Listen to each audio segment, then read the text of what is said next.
Swaraj news సమాజహితమే మా స్వరం. అతి తక్కువ కాలంలోనే అశేష ప్రేక్షకాదరణ పొందిన స్వరాజ్ న్యూస్. గ్రామాల్లో సమస్యలు ఉన్నాయా? ఆఫీసర్లకు చెబితే పనిచేయట్లేదా? మీ సమస్యలు అట్లనే పెండింగ్లో ఉన్నాయా? మీ దృష్టికి ఏదైనా సమస్య వచ్చిందా? ప్రజాహితం కోరే సమస్య ఏదైనా ఉంటే మాకు తెలపండి. డీటెయిల్స్, ఫోటోలు, వీడియోలు షేర్ చేయండి. మీరే మీ సమస్యకు ఫుల్ స్టాప్ పెట్టే రిపోర్టర్ కావచ్చు. సమస్య కనిపించిందా?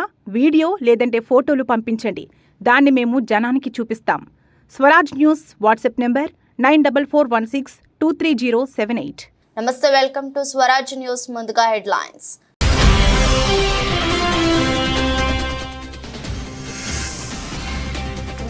అంతర్జాతీయ యోగా దశాబ్ది వేడుకల్లో పాల్గొన్న ప్రధాని మోదీ. ప్రపంచ యోగా గురుగా భారత్ మారిందని వ్యాఖ్య.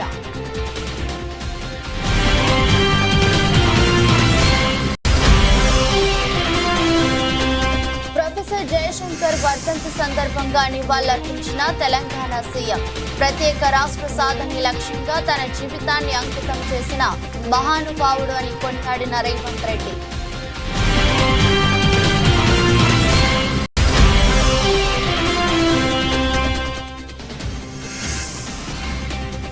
జనగణ మన గేయంతో ప్రారంభమైన ఏపీ శాసనసభ. ఎమ్మెల్యేలుగా ప్రమాణం చేసిన చంద్రబాబు, పవన్ కళ్యాణ్.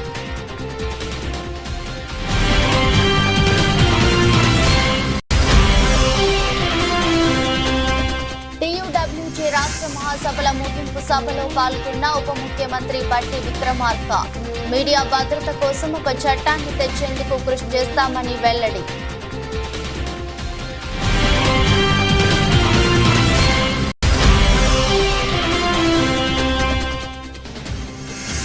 న్యాయంగా, ధర్మంగా చూస్తే మనం ఓడిపోలేదు. వైసీపీ విస్తృత స్థాయి సమావేశంలో నేతలకు, కార్యకర్తలకు దిశానిర్దేశం చేసిన వైసీపీ అధినేత జగన్.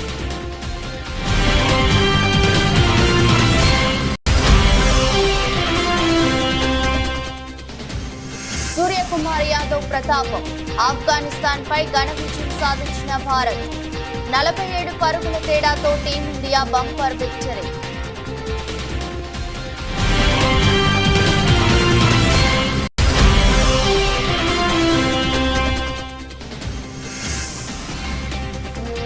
దేశీయ స్టాక్ మార్కెట్లో రికార్డుల పరంపర.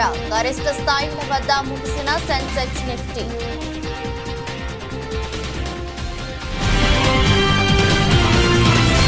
ప్రపంచ యోగా గురుగా భారత్ మారిందని ప్రధాని మోదీ అన్నారు. యోగా ప్రాముఖ్యత రోజు రోజుకు పెరుగుతుందని చెప్పారు. యోగా సాధన వల్ల సకారాత్మక ఆలోచనలు వస్తాయని తెలిపారు. యోగా ధ్యానంతో మన ఏకాగ్రత పెరుగుతుందని శ్రీనగర్లోని దాల్ సరస్సు ఒడ్డున ఉన్న షేర్ ఏ కాశ్మీర్ కాన్ఫరెన్స్ హాల్ వద్ద జరిగిన అంతర్జాతీయ యోగా దశాబ్ది వేడుకల్లో ప్రధాని మోదీ పాల్గొన్నారు. ప్రజలతో కలిసి యోగాసనాలు వేశారు. ఈ సందర్భంగా మాట్లాడుతూ జమ్మూ కాశ్మీర్లో నిర్వహించిన యోగా కార్యక్రమంలో 50,000 మంది పాల్గొన్నారని, శ్రీనగర్లో ఒక శక్తి ఉందని, యోగా ద్వారా దానిని మరింత పెంచుకోవచ్చని తెలిపారు. గత 10 ఏళ్లుగా ప్రపంచ వ్యాప్తంగా యోగా దినోత్సవం జరుపుకున్నామని చెప్పారు. सेल्फ के लिए और सोसाइटी के लिए योगा का क्या महात्म्य है। योग जिंदगी की सहज प्रवृत्ति कैसे बने।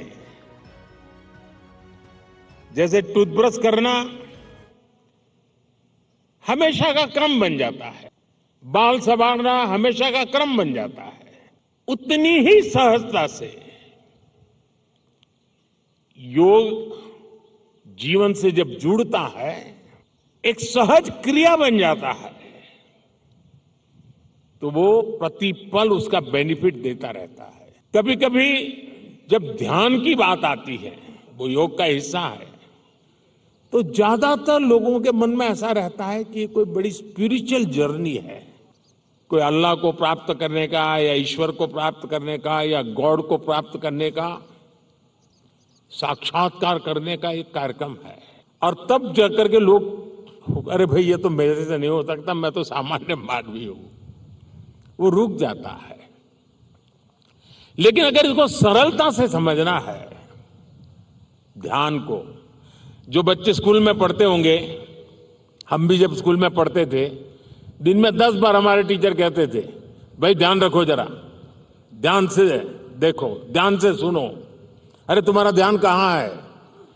ये ध्यान जो है ना, वो हमारे कंसंट्रेशन, हमारा कितना फोकस है चीजों पर, हमारा मन कितना केंद्रित है, उससे जुड़ा विषय है। ప్రత్యేక రాష్ట్ర సాధనే లక్ష్యంగా తన జీవితాన్ని తెలంగాణ కోసం అంకితం చేసిన మహానుభావుడు ప్రొఫెసర్ జయశంకర్ అని ముఖ్యమంత్రి రేవంత్ రెడ్డి కొనియాడారు. తెలంగాణ సిద్ధాంతకర్త ప్రొఫెసర్ జయశంకర్ వర్ధంతి సందర్భంగా ముఖ్యమంత్రి మంత్రి పొంగులేటి శ్రీనివాసరెడ్డితో కలిసి ఆయన చిత్రపటానికి పూలమాలలు వేసి నివాళులర్పించారు. తెలంగాణ ప్రజలను జాగృతం చేయడంలో ఆయన పోషించిన పాత్ర ఎంతో సమున్నతమైనదని శ్లాఘించారు. తుది శ్వాస వరకు తెలంగాణ కోసమే పరితపించారని, తెలంగాణ ప్రజల గుండెల్లో చిరస్థాయిగా నిలిచిపోయారని పేర్కొన్నారు. కాంగ్రెస్ ప్రభుత్వం అధికారం చేపట్టిన తొలి రోజుల్లోనే ప్రొఫెసర్ జయశంకర్ స్వగ్రామం అక్కంపేటని రెవెన్యూ విలేజ్ గా ప్రకటించిన విషయాన్ని సందర్భంగా ముఖ్యమంత్రి గుర్తు చేసుకున్నారు. ఆంధ్రప్రదేశ్ అసెంబ్లీ సమావేశాలు శుక్రవారం ఉదయం ప్రారంభమయ్యాయి. తొలుత కొత్త సభ్యులతో ప్రోటెం స్పీకర్ గోరంట్ల బుచ్చయ్య చౌదరి సభ్యులతో ప్రమాణ స్వీకారం చేయించారు. ముందుగా టీడీపీ అధినేత సీఎం చంద్రబాబు నాయుడుతో ప్రోటెం స్పీకర్ ప్రమాణ స్వీకారం చేయించారు.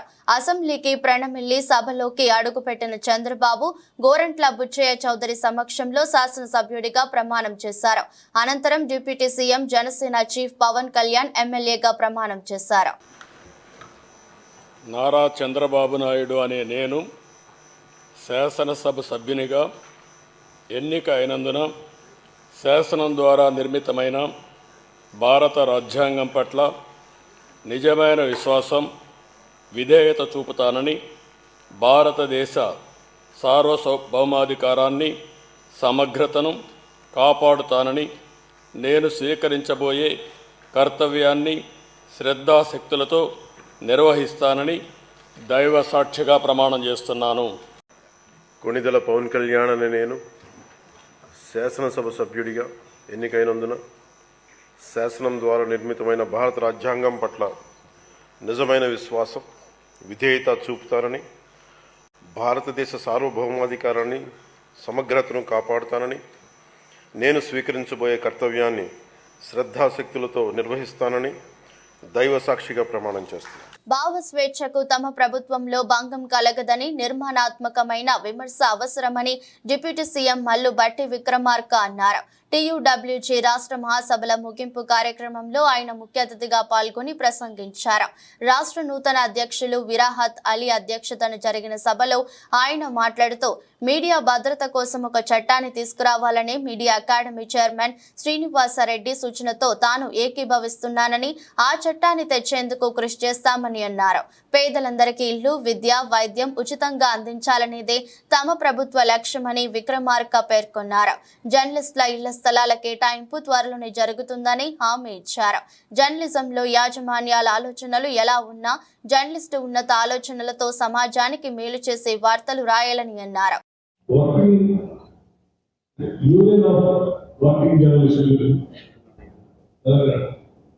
అనేక మంది సీనియర్ జర్నలిస్టులు రకరకాల పత్రికల్లో ప్రవేశించి వీరుగా జర్నలిస్ట్ అనుభవాలు కలిగినటువంటి వాడు, రకరకాల భావజాలతో నీకున్నటువంటి మేధోసంపత్తితో పత్రికలకి వార్తలు రాయడం కాకుండా సమాజానికి పంపించేటువంటి సందేశాలు కూడా ఇచ్చేటువంటి మేధావులు పెద్దల్ని గౌరవించుకోవడం కోసమే ప్రెస్ అకాడమీ చైర్మన్గా శ్రీనివాసరెడ్డి గారు నియమించుకుంటారు.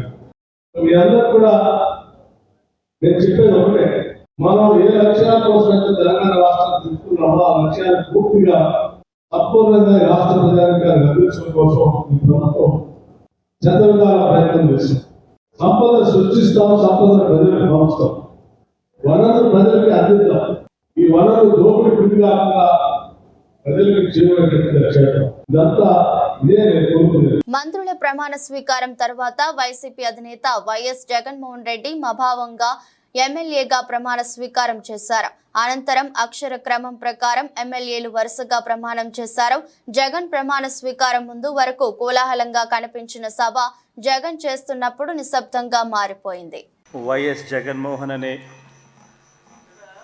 నేను, జగన్మోహన్ రెడ్డి అనే నేను శాసనసభ సభ్యునిగా ఎన్నికైనందున శాసనం ద్వారా నిర్మితమైన భారత రాజ్యాంగం పట్ల నిజమైన విశ్వాసం, విధేయత చూపుతానని, భారతదేశ సార్వభౌమాధికారాన్ని, సమగ్రతను కాపాడుతానని, నేను స్వీకరించబోయే కర్తవ్యాన్ని శ్రద్ధాసక్తులతో నిర్వహిస్తానని దైవసాక్షిగా ప్రమాణం చేస్తున్నాను.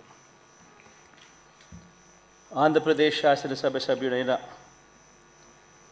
వైఎస్ జగన్మోహన్ రెడ్డి అనే నేను సభా నియమాలకు కట్టుబడి ఉంటానని, వాటిని అనుసరిస్తానని, సభా మర్యాదలను పాటిస్తానని, సాంప్రదాయాలను గౌరవిస్తానని దైవసాక్షిగా ప్రమాణం చేస్తున్నాను. తెలంగాణలో భారతీయ జనతా పార్టీ రాజ్యం వచ్చిన తర్వాత ఎట్టి పరిస్థితుల్లో భాగ్యలక్ష్మి అమ్మవారి ఆలయాన్ని గోల్డెన్ టెంపుల్ గా మారుస్తామని కేంద్ర హోంశాఖ సహాయ మంత్రి బండి సంజయ్ తెలిపారు. ఇంత కష్టపడి గెలిపించినటువంటి నా కార్యకర్తలకు సెల్యూట్ చేస్తున్నా. నరేంద్ర మోడీ గారిని నమ్మి నరేంద్ర మోడీ గారిని ప్రధానమంత్రి చేయాలని చెప్పి ఉద్దేశంతో మమ్మల్ని గెలిపించినటువంటి తెలంగాణ ప్రజలకు సెల్యూట్ చేస్తున్నా. నన్ను గెలిపించిన కరీంనగర్ పార్లమెంటు నియోజకవర్గ కార్యకర్తలకు ప్రజలకు కూడా సెల్యూట్ చేస్తున్నా. ముఖ్యంగా ఈ తెలంగాణ రాష్ట్రంలో ఈ వాతావరణం రావడానికి కారణము ఆ తల్లి భాగ్యలక్ష్మి అమ్మవారి. ఆ తల్లి దయతోనే ఈ తెలంగాణ రాష్ట్రంలో ప్రతి భారతీయ జనతా పార్టీ కార్యకర్త, ప్రతి ధర్మ రక్షకుడు ఈ తెలంగాణ రాష్ట్రంలో రామరాజ్యం రావాలని చెప్పి, గొల్లకొండ కిల్ల మీద కాశాబ్జండను రెప్పరెప్పలు ఆడించాలని చెప్పి ఒక విశాల దృక్పథంతో ఓ లక్ష్యాన్ని ఎంచుకొని ఈ తెలంగాణ రాష్ట్రంలో భారతీయ జనతా పార్టీ కార్యకర్తలు పనిచేస్తున్నారు. నేను ఇవాళ తెలంగాణ రాష్ట్ర ప్రజలకు నేను హామీ ఇస్తున్నా. తెలంగాణ రాష్ట్రంలో భారతీయ జనతా పార్టీ రాజ్యం వచ్చిన తర్వాత, నరేంద్ర మోడీ గారి రాజ్యం వచ్చిన తర్వాత, పేదల రాజ్యం వచ్చిన తర్వాత ఎట్టి పరిస్థితుల్లో ఈ భాగ్యలక్ష్మి అమ్మవారిని గోల్డెన్ టెంపుల్గా పక్కా మార్చి తీర్థం. ఈ తెలంగాణ రాష్ట్ర ప్రజలకు కానుకగా ఇవాళ భారతీయ జనతా పార్టీ ఇవ్వబోతున్నది. అందుకే ఈ తల్లి భాగ్యలక్ష్మి దేవాలయాన్ని బంగారు టెంపుల్గా, గోల్డెన్ టెంపుల్గా మార్చే అదృష్ట అవకాశం మాకు ఇవ్వండి. పవర్ఫుల్ టెంపుల్, ఇది చాలా పవర్ఫుల్ టెంపుల్, శక్తివంతమైన టెంపుల్. ప్రతి హిందూ, ప్రతి తెలంగాణ వాది ఇలా రండి, ఆ తల్లి భాగ్యలక్ష్మి అమ్మవారిని దర్శించుకోండి. ఆ అమ్మవారి కరుణ కటాక్షలతోనే ఈ రోజు మేము ఈ స్థాయికి వచ్చినాం. వైసీపీ అధినేత జగన్ పార్టీ విస్తృత స్థాయి సమావేశం నిర్వహించారు. నేతలకు, కార్యకర్తలకు దిశానిర్దేశం చేశారు. అనేక పథకాలు ఇచ్చాం, ఇంటింటికి సంక్షేమాన్ని అందించాం, అయినా ఓడిపోయాం. ప్రజలకు వివిధ రకాల లబ్ధి చేకూర్చిన తర్వాత వచ్చిన ఫలితాలు ఆశ్చర్యానికి గురి చేశాయి. ఈ ఫలితాలు శకుని మాయ పాచికలను గుర్తుకు తెచ్చాయి. ఈ ఎన్నికల ఫలితాలు శకుని మాయ పాచికలు మాదిరిగా ఉన్నాయి, కానీ ఆధారాలు లేకుండా ఏం మాట్లాడగలమని జగన్ విచారం వ్యక్తం చేశారు. ఎన్నికల్లో ఓడిపోయామన్న భావనను మనలోంచి తొలగించండి. న్యాయంగా, ధర్మంగా చూస్తే మనం ఓడిపోలేదు. ప్రతి ఇంట్లోనూ మనం చేసిన మంచి ఉంది. ప్రతి ఇంటికి మనం ధైర్యంగా వెళ్ళగలమని జగన్ స్పష్టం చేశారు. వైఎస్ఆర్ కాంగ్రెస్ పార్టీ చేయాల్సిన పనులు చెప్తా ఉన్నా. ఈ ఓడిపోయాము అన్న ఈ భావన మనసులో నుంచి తీసేయండి. మనం చేసిన మంచి ప్రజల్లో ఇంకా ఉంది. ప్రతి ఇంట్లో గుర్తుంది, ప్రతి కుటుంబంలోనూ మనం చేసిన మంచి ఎక్కడికి పోలేదు. ప్రతి ఇంటికి మనం తలెత్తుకొని పోగలుగుతాం, తల దించుకొని కాదు. చెప్పిన పని చేయక కాదు, చెప్పిన పని చేసి తలెత్తుకొని పోగలుగుతాం ప్రతి ఇంటికి కూడా. మనం కేవలం చంద్రబాబు నాయుడు ప్రలోభాలకు మోసపోయిన పరిస్థితుల మధ్య మనకు అంతో ఇంతో అపజయం ఏదైనా జరిగిందేమో. ఆ మోసాలు ఎప్పుడైతే మోసాల కింద తేటతెల్లం అవుతాయో, ప్రజల్లో ఆ సింపతి, మన పట్ల ప్రేమ, ఆయన పట్ల కోపం రెండూ కూడా ఏకమవుతాయి. మనల్ని గొప్ప మెజారిటీలతో మళ్ళీ మనల్ని తీసుకొస్తారు. సో మనం చేయాల్సింది ఏమిటి అని అంటే, ప్రజల మీద మనం కోప్పడాల్సిన అవసరం లేదు, పని లేదు. మోసపోవడం అన్నది ఒక్కొక్కసారి జరుగుతూ ఉంటాయి. మోసపోయిన వాళ్ళకందరికీ కూడా మనం అండగా ఉన్నాము అన్న భరోసా ఇవ్వడం మనం చేయాల్సిన పని. మరీ ముఖ్యంగా మన కార్యకర్తలను మనకు తోడుగా ఉండడం, ఇది మాత్రం ఖచ్చితంగా చెప్తా ఉన్నాం. బీఆర్ఎస్ పార్టీకి తెలంగాణ మాజీ speaker Banswada MLA Pocharam Srinivas Reddy shock ఇచ్చారు. ముఖ్యమంత్రి రేవంత్ రెడ్డి సమక్షంలో ఆయన కాంగ్రెస్ కండువా కప్పుకున్నారు. శుక్రవారం పోచారం శ్రీనివాస్ రెడ్డి నివాసానికి వచ్చిన రేవంత్ రెడ్డి పోచారంను పార్టీలోకి ఆహ్వానించారు. ఈ ఆహ్వానాన్ని మన్నించి కాంగ్రెస్ లో చేరుతున్నట్లు పోచారం ప్రకటించారు. అనంతరం రేవంత్ రెడ్డి ఆయనకు కాంగ్రెస్ కండువా కప్పి పార్టీలోకి ఆహ్వానించారు. పార్టీలో సముచిత స్థానం కల్పిస్తామని సీఎం చెప్పారు. రైతుల సంక్షేమానికి పోచారం ఎంతగానో పాటుపడ్డారని కొనియాడారు. పోచారం శ్రీనివాస్ రెడ్డితో పాటు ఆయన కుమారుడు కూడా పార్టీ మారారు. రైతుల సంక్షేమం కోసమే పార్టీ మారానని, రాజకీయంగా తానేమీ ఆశించట్లేదని పోచారం శ్రీనివాస్ రెడ్డి చెప్పారు. గత 6 నెలలుగా కాంగ్రెస్ ప్రభుత్వం చిత్తశుద్ధితో పనిచేస్తుందని, రైతుల సంక్షేమం కోసం నిజాయితీగా పాటుపడుతుందని తెలిపారు. సింగరేణిని నిర్వీర్యం చేసి బొగ్గు గన్లను కార్పొరేట్ గద్దలకు కట్టబెట్టాలని చూసే ఈ ప్రయత్నాన్ని మేము తీవ్రంగా నిరసిస్తున్నామని బీఆర్ఎస్ వర్కింగ్ ప్రెసిడెంట్ కేటీఆర్ అన్నారు. మళ్లీ 4.5 ఏండ్ల తర్వాత తమ ప్రభుత్వమే అధికారంలోకి వస్తుందని, అప్పుడు ఈ నిర్ణయాన్ని అడ్డుకట్ట వేస్తామని తెలిపారు. సింగరేణిని నిర్వీర్యం చేసి బొగ్గు గనులను కార్పొరేట్ గద్దలకు కట్టబెట్టే ఈ ప్రయత్నాలను మేము తీవ్రంగా నిరసిస్తూ 2 జాతీయ పార్టీల వైఖరిని కూడా తీవ్రంగా తప్పుపడుతూ ఈ నిర్ణయాన్ని ఉపసంహరించుకోవాలని చెప్తా ఉన్నాం. చివరిగా నేను ఒక్క మాట చెప్తా ఉన్నాను. తప్పకుండా 4.5 ఏళ్ల తర్వాత మళ్ళీ మా గవర్నమెంటే వస్తుంది. మరి ఈరోజు ఎవరైనా తొందరపడి ప్రైవేటు వాళ్ళు వచ్చి ఆ బొగ్గు గనుల వేలాల్లో పాల్గొంటే వాళ్ళకి నేను ఇప్పుడే చెప్తా ఉన్నా, మమ్మల్ని తర్వాత తప్పు పట్టకండి. మళ్ళా మా ప్రభుత్వం 2028లో వస్తుంది. వచ్చిన తర్వాత తప్పకుండా ఈ నిర్ణయాన్ని 100% అడ్డుకట్ట వేస్తాము. ఇప్పుడు ఎవరైతే రేపటి రోజున వేలం పాటలో పాల్గొనబోతా ఉన్నారో వాళ్ళు ఇది గమనించుకోవాలని చెప్పి కూడా నేను విజ్ఞప్తి చేస్తా ఉన్నాను. ఎందుకంటే మమ్మల్ని తర్వాత నిందించకండి, అయ్యో మాకు తెలియదు, అది 30 ఏళ్ళు మేము తవ్వుకునే గని, మీరు వచ్చి ఇట్లా చేస్తే ఎట్లా, అట్లా చేస్తే ఎట్లా అని ఎవరన్నా అంటే తప్పు మాది కాదు. మేము ప్రధాన ప్రతిపక్షంగా తెలంగాణ ప్రజల పక్షాన, సింగరేణి కార్మికుల పక్షాన, సింగరేణి ప్రయోజనాల దృష్ట్యా మేము ఈ నిర్ణయాన్ని వ్యతిరేకిస్తున్నాం. వేలంపాటను ఉపసంహరించుకోవాలని కేంద్ర ప్రభుత్వాన్ని కోరుతున్నాం. దానికి వంతపాడడం ఆపాలని చెప్పి రాష్ట్ర ప్రభుత్వాన్ని కోరుతా ఉన్నాం. ఈ వేలంపాటలో పాల్గొనే ప్రతి ఒక్కరిని కూడా మళ్ళీ చెప్తున్నా, 4.5 ఏళ్ల తర్వాత మళ్ళీ మేము వస్తాం. వచ్చిన తర్వాత ఈ నిర్ణయాన్ని తప్పకుండా 100% అడ్డుకట్ట వేస్తాం. అందులో ఎవరికి అనుమానం కూడా అవసరం లేదు. ఎందుకంటే మాకు రాష్ట్ర ప్రయోజనాలు ముఖ్యం, జాతి ప్రయోజనాలు ముఖ్యం. 100% అడ్డుకట్ట వేస్తామనే మాట కూడా చెబుతూ ఈ వేలంపాట నుంచి, ఈ నిర్ణయం నుంచి కేంద్ర రాష్ట్ర ప్రభుత్వాలు ఉపసంహరించుకొని తప్పకుండా సింగరేణికి న్యాయం చేయాలని చెప్పి కూడా, అలాంటి డైరెక్ట్గా చేయాలని చెప్పి కూడా కోరుతూ మీ అందరికీ కూడా ధన్యవాదాలు. పెదనందిపాడు మండలం వరగాని గ్రామానికి చెందిన మారుమల్ల హరిప్రసాద్ వరఫ్ నాని రౌడీ మూకల దాడిలో మరణించిన సంగతి విదితమే. ప్రతిపాడు నియోజకవర్గ వైఎస్ఆర్ కాంగ్రెస్ పార్టీ ఇన్ఛార్జి బాలసాని కిరణ్ కుమార్, గుంటూరు జిల్లా వైఎస్ఆర్సీపీ ప్రెసిడెంట్ మందపాటి శేషగిరిరావు చొరవతో వైఎస్ఆర్ కాంగ్రెస్ పార్టీ అధ్యక్షులు జగన్మోహన్ రెడ్డి ఆదేశాల మేరకు వారి కుటుంబానికి అండగా ఉంటామని ఆర్థిక సహాయం 5 లక్షల రూపాయల చెక్కును కుటుంబ సభ్యులకు అందజేశారు. ఈ నెల 5వ తారీఖున సాయంత్రం సుమారు 10:30 నిమిషాలకి ముల్లమూరి హరిప్రసాద్ అండ్ వైఎస్ఆర్ కార్యకర్తలపై ఇంటి దగ్గరికి వచ్చి టీడీపీ కార్యకర్తలు గుండాలు ఇతను పిలిచి బయటికి తీసుకెళ్లడం జరిగింది. చాలా కక్షపూరితంగా మేము గెలిచేసాము, టీడీపీ వాళ్ళు గెలిచేసాము, ఇక మమ్మల్ని ఎవరు ఆపేది లేదు అన్నటువంటి యొక్క ధోరణితో ఇతను తీసుకెళ్ళి దారుణంగా అతన్ని హతమార్చడం జరిగింది. అతని మీద చాలా దారుణంగా దాడి చేశారు. ఒక నాయి బ్రాహ్మణ కులానికి చెందినటువంటి వ్యక్తి అంటే ఇది మీరు అర్థం చేసుకోవాలా, ఇది ఏ విధంగా జరుగుతుంది. టీడీపీ ప్రభుత్వం రాగానే బీసీలని కానీ లేదంటే వెనకబడిన కులాల వారిని కానీ ఇలాంటి ప్రక్రియ ఇలా చేయడం అనేది కానీ, కొన్ని దళితుల మీద దాడులు చేయడం అనేది ఎంతవరకు సమంజసం. ఈ కుటుంబంలో 3 ఫ్యామిలీలు ఉన్నాయి. 3 ఫ్యామిలీ కూడా ఒక్కొక్క కొడుకు అతను. వాళ్ళు ఎంతో బాధపడుతున్నారు, వాళ్ళు న్యాయం చేయమని అడుగుతున్నారు. అలాగే మా ప్రీతం మాజీ ముఖ్యమంత్రి గారు ఏదైతే ఆదేశాలు ఇచ్చారో ఆ ఆదేశాలు వరకు మేము రావడం జరిగింది. ఆయన కొంత ఆర్థిక సాయం చేయమని చెప్పి మాకు ఆదేశం ఇవ్వడం ద్వారా ఇక్కడికి వచ్చి ఆర్థిక సాయం చేయడం జరిగింది. అదొక్కటే కాదు, పార్టీ తరఫున మేము వారికి వెన్నుదండుగా ఉండి ఆ పిల్లోడికి ఏదైతే అన్యాయం జరిగిందో అతనికి పూర్తిగా న్యాయం చేస్తామని పార్టీ తరఫున ఎప్పటికీ వారికి అండదండగా ఉంటామని చెప్పి తెలియజేస్తూ సెలవు. యాదాద్రి భువనగిరి జిల్లా వలిగొండ మండల పరిధిలోని ఈరోజు గౌరవ ఎమ్మెల్యే కుంభం అనిల్ కుమార్ రెడ్డి మండలానికి కావాల్సిన నిధులను పరిశీలనలో భాగంగా గొల్లపల్లి గ్రామానికి వెళ్లి దైవదినం మరియు గంగాపురం సతీష్ ఆధ్వర్యంలో అక్కడి చెరువును పరిశీలించి గ్రామానికి కావాల్సిన నిధులను ఏర్పాటు చేసి అభివృద్ధి చేస్తానని హామీ ఇచ్చారు. మల్లేపల్లి గ్రామాన్ని పరిశీలించి గ్రామానికి కావాల్సిన నిధులు తక్షణమే ఏర్పాటు చేస్తానని ఎంపీటీసీ భాగ్యమ్మ రాజు ఆధ్వర్యంలో గ్రామీణ అభివృద్ధి చేస్తానని మాట ఇచ్చారు. ఎదులగూడెం గ్రామంలో నూతనంగా దివిస్ కంపెనీ సౌజన్యంతో వాటర్ ఫిల్టర్ ను ప్రారంభించి మీడియాతో మాట్లాడుతూ వలిగొండ మండలంలో దాదాపు 13 వాటర్ ఫిల్టర్లు ఇచ్చినందుకు దివిస్ కంపెనీ యాజమాన్యాన్ని సిబ్బంది సాయి కృష్ణను అభినందించారు.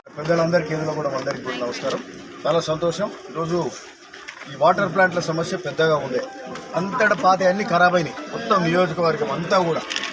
సరే, మరి మనకు కూడా మరి పెద్ద ఎత్తున పెట్టాల్సిన అవసరం ఉంది, డబ్బులు కూడా సరిపోవు. సరే, ఈడ మన చౌటుపల్లిలో పెద్ద కంపెనీ ఉంది, దివిస్ కంపెనీ. ఇక వాళ్ళకు 3-4 నెలలకెళ్ళి వాళ్ళ వెంబడి వాళ్ళ సిఎస్ఆర్ కింద పెట్టాలని చేస్తే వాళ్ళు కూడా మంచిగా స్పందించారు. సో మొదటి విడతగా మన ఒలిగొండ మండలంలో 10 ఇక్కడ దివిస్ వాళ్ళ రిప్రజెంటేటివ్ కూడా ఉన్నాడు. ఒలిగొండ మండలంలోనే 10 పెట్టిండ్రు. ఆడ పోచంపల్లిలో 12 ఉన్నాయి, భువనగిరి మండలం ఉన్నాయి, బీబీనగర్ మండలం ఉన్నాయి. దాదాపు 40 ప్లాంట్లు, 36-40 ప్లాంట్లు ఇప్పుడు శాంక్షన్ చేసి ఒక్కొక్కటి ఒలిగొండలో 10 ఆల్రెడీ పెట్టేసి మండలం వారికి అన్నీ కూడా పెట్టుకుంటూ పోతుంది. సో చాలా సంతోషకరమైన విషయం. ఎందుకంటే మన మూసి ప్రాంతం కాలుష్యమైనటువంటి నీళ్లు ఉంటాయి, సో ఇబ్బంది ఉంది. కాబట్టి ఈ వాటర్ ప్లాంట్ కూడా సరే పదే ఖరాబ్ అవుతుంటాయి, ఎప్పుడో పాత పెట్టినవి నడుస్తూ ఉన్నాయి. ఈరోజు దివిస్ వాళ్ళు కూడా ఏంటంటే మంచి కంపెనీ ఇచ్చారు.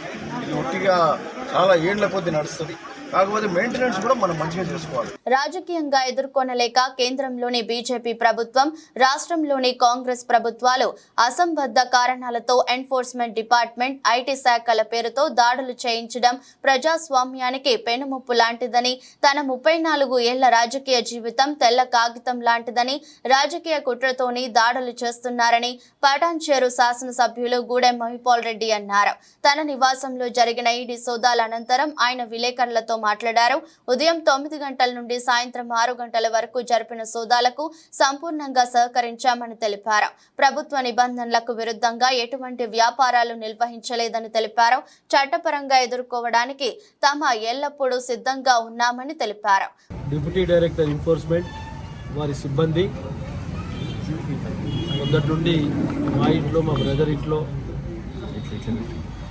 ఎన్ఫోర్స్మెంట్ వాళ్ళు సోదాలు చేసి లాస్ట్కి తేలింది ఏంటంటే అక్కడ కొండను దోవి ఎలుకలు పట్టినట్టున్నాం. ఎందుకంటే ఇది పూర్తి స్థాయిలో పొలిటికల్ ప్రెషర్. ఎందుకంటే రాష్ట్ర ప్రభుత్వం కానీ కేంద్ర ప్రభుత్వం కానీ ఇటువంటి కార్యక్రమాలు ఎన్నో జరుగుతూ ఉన్నాయి, అందులో ఇది భాగం. మంత్రులు, ముఖ్యమంత్రులు అసలు గిట ఒక్కళ్ళు ఇవ్వకుండా బలి చేస్తూ ఉన్నారు రాజకీయంగా. ఆ బలి అనేది భగవంతుడు చేయాలి కానీ ఎవరు చేస్తే అయ్యే పని కాదు. కాబట్టి పూర్తి స్థాయిలో వాళ్ళకు ఆ డిపార్ట్మెంట్ వారికి అన్ని రకాల కుటుంబ సభ్యులందరూ సహకరించి ఏమేం కావాలన్నీ వారికి అప్పచెప్పడం జరిగింది. ఇంతకుముందు చెప్పిన ప్రకారంగా వారికి లభించిన ఆయుధాలు ఏంటంటే కొండను దోవి ఎలుకలు పట్టినట్టే ఉన్నది, ఏ మాత్రం గిట దానికి లోపాలు లేకుండా సహకరించడం జరిగింది. వారు కొన్ని జిరాక్స్ పేపర్లు మాత్రమే తీసుకెళ్ళారు, ఒక్కటి ఒరిజినల్ పేపర్ మా దగ్గర తీసుకొని వెళ్ళలేరు, ఒక నయా పైసా తీసుకెళ్ళలేరు, ఒక ఇంత తులం గోల్డ్ తీసుకెళ్ళలేరు. అది ఒక కుటుంబంలో ఏ విధంగా వాడుకుంటారో గోల్డ్ కానీ ఇంకోటి కానీ ఆ కుటుంబంకు వర్తించే రీతిలోనే మేము పెట్టుకొని వాడుతూ ఉన్నాం. కాబట్టి ఎక్కువ అనవసరమైనటువంటి ఒక మన ధనంతో మేము ఇక్కడ జరుగుతలేము. కాబట్టి దయచేసి మీరు అందరూ ఆలోచన చేసి వాస్తవాన్ని పబ్లిక్ తెలిసేటట్టు చేయాలని చెప్పి పత్రికా సోదరులను కోరుతాం. 100% పొలిటికల్. నేను చెప్పినా కదా, సెంట్రల్ గవర్నమెంట్ కానీ రాష్ట్ర ప్రభుత్వం కానీ మంత్రులను, ముఖ్యమంత్రులను, ఎమ్మెల్యేలు ఉంటలేరు. ఇది ఎట్లా అంటున్నారు. అది కామన్గా జరుగుతూ ఉన్నది. పొలిటికల్ ప్రెషర్ అనేది మామూలే. మెదక్ ఎంపీ రఘునందన్ రావు మెదక్ జిల్లా కోర్టులో గోరక్షకుల తరపున వాదించిన అనంతరం మీడియాతో మాట్లాడారు. ఆయన మాట్లాడుతూ ఇరుపక్షాల వాదనలు విన్న కోర్టు తదుపరి విచారణకు 21కి వాయిదా వేసినట్లు తెలిపారు. తాను ఈరోజు ఎంపీగా ఉన్నానంటే కార్యకర్తలు కష్టమే అని, వారికి ఆపద వస్తే చూస్తూ ఉండనని చెప్పారు. మండల నాయకులు తదితరులు పాల్గొన్నారు. పోలీసుల వైఫల్యాలని స్టిచ్చింగ్ టైం సేవ్స్ 9 అని చెప్తారు. అంటే ఏదైనా చొక్కా కానీ కోటు కానీ తిరుగుతుంది అని అర్థమైనప్పుడు మొదటి దశలోనే జాగ్రత్త పడి ఒక కుట్టేస్తే ఆ కోటు మొత్తం చినిగిపోకుండా ఉంటుంది. దాన్నే ఇంగ్లీష్ ప్రావర్బ్ చెప్తారు, స్టిచ్చింగ్ టైం సేవ్స్ 9 అని. ఉదయం 11:30కు పోయి కంప్లైంట్ ఇచ్చినప్పుడు పోలీసులు నిర్ణీత సమయంలో నిర్ణీత విధంగా స్పందించి ఉంటే మెదక్లో ఉన్నటువంటి ప్రశాంత వాతావరణం చెడిపోయేది కాదు. ఇక్కడ ఎవరికి కూడా ఉద్దేశం లేదు, ఎవరు కూడా ఉద్దేశపూర్వకంగా ఎట్లాంటి హింసకు పాల్పడలేదు అనేటువంటి అంశాలని గౌరవ కోర్టు పెద్దల దృష్టికి తీసుకురావడం జరిగింది. మా ఇరుపక్షాల వాదనలు విన్న తర్వాత పిటిషన్ 21వ తారీఖు వాయిదా వేసినారు. మంచి జరుగుతుందని, న్యాయం జరుగుతుందని, న్యాయం పక్షాన్ని న్యాయమూర్తులు నిలబడతారని నాకు సంపూర్ణమైనటువంటి విశ్వాసం ఉంది. Hope for the best and see you on 21st. కార్యకర్తలకు కష్టం వస్తే బరాబర్ వస్తామని చెప్పినాం, వస్తాం. నాకు తెలిసినటువంటి అన్ని వృత్తులలో కార్యకర్తల కోసం పనిచేస్తాం. మా పార్టీ బలమే కార్యకర్తల బలం. కాబట్టి కార్యకర్త కోసం ఏ ఎక్స్టెంట్కి పోయడానికైనా నేను ఇవాళ ఎంపీ స్థానంలో ఉన్నట్టు అది కార్యకర్తలందరి కష్టంతో ఇంటికి వచ్చిన మెదక్ పట్టణ ప్రజలు, మెదక్ ప్రజలు ఇచ్చినటువంటి ఆశీస్సులతోటే ఇందాక వచ్చినా. కాబట్టి మా కార్యకర్త ఒకటి కష్టంలో ఉన్నారని తెలిసి అక్కడ ఈరోజు కేంద్ర పార్టీ ఆధ్వర్యం లోపల మా 8 మంది ఎంపీలకు సన్మానం ఉన్నా. నాకు సన్మానాలు శాలువాలు కాదు, నాకు కావాల్సింది కార్యకర్త కష్టంలో పాలు పంచుకోవడం అనేటువంటి ఉద్దేశంతో మెదక్ రావడం జరిగింది. ఈ కేసుని చాలా రోజుల తర్వాత కోర్టేసుకున్నాను. మంచి జరగాలని, జరుగుతుందని ఆశాభావాన్ని వ్యక్తం చేస్తాను. T20 వరల్డ్ కప్ లో భాగంగా బోర్డోస్లోని కెన్సింగ్టన్ ఓవల్ వేదికగా భారత్ ఆఫ్ఘనిస్తాన్ మధ్య జరిగిన సూపర్ 8 మ్యాచ్లో టీమిండియా ఘన విజయం సాధించింది. రోహిత్ సేన నిర్దేశించిన 182 పరుగుల భారీ లక్ష్యాన్ని ఛేదించే క్రమంలో ఆఫ్ఘనిస్తాన్ 134 పరుగులకే కుప్పకూలింది. దీంతో భారత జట్టు 47 పరుగుల తేడాతో ఘన విజయం సాధించింది.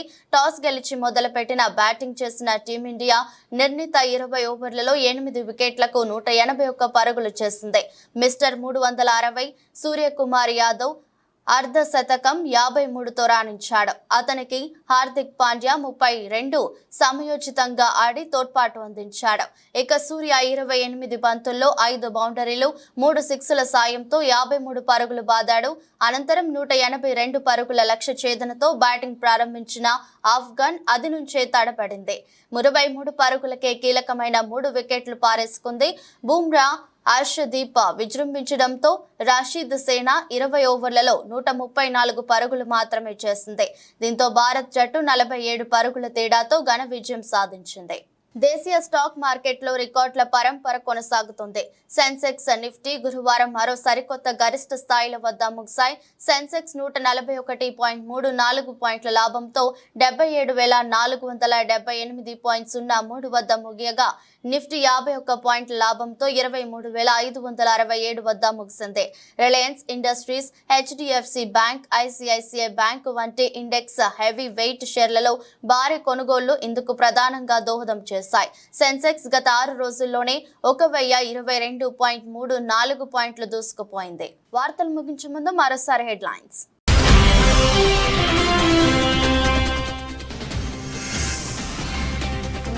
అంతర్జాతీయ యోగా దశాబ్ది వేడుకల్లో పాల్గొన్న ప్రధాని మోదీ. ప్రపంచ యోగా గురుగా భారత్ మారిందని వ్యాఖ్య.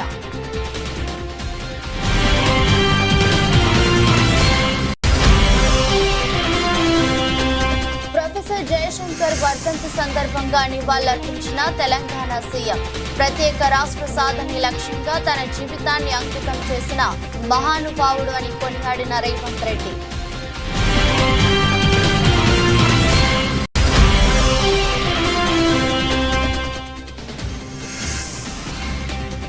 జనగణమన గేయంతో ప్రారంభమైన ఏపీ శాసనసభ.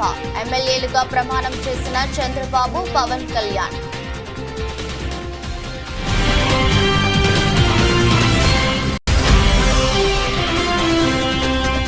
టీయూడబ్ల్యూజే రాష్ట్ర మహాసభల ముగింపు సభలో పాల్గొన్న ఉప ముఖ్యమంత్రి బట్టి విక్రమార్క.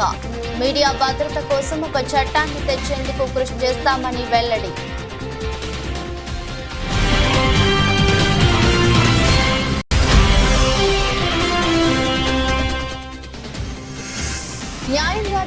గా చూస్తే మనం ఓడిపోలేదు. వైసీపీ విస్తృత స్థాయి సమావేశంలో నేతలకు కార్యకర్తలకు దిశానిర్దేశం చేసిన వైసీపీ అధినేత జగన్.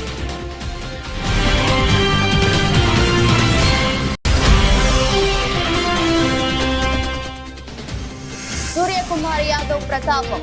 ఆఫ్ఘనిస్తాన్ పై ఘన విజయం సాధించిన భారత్. 47 పరుగుల తేడాతో టీమిండియా బంపర్ విక్టరీ.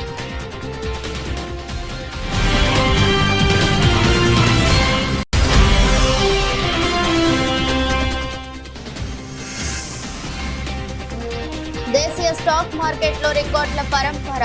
గరిష్ట స్థాయిల వద్ద ముగిసిన సెన్సెక్స్ నిఫ్టీ.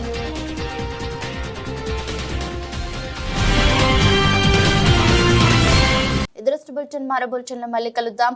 అంతవరకు సెలవు. నమస్కారం.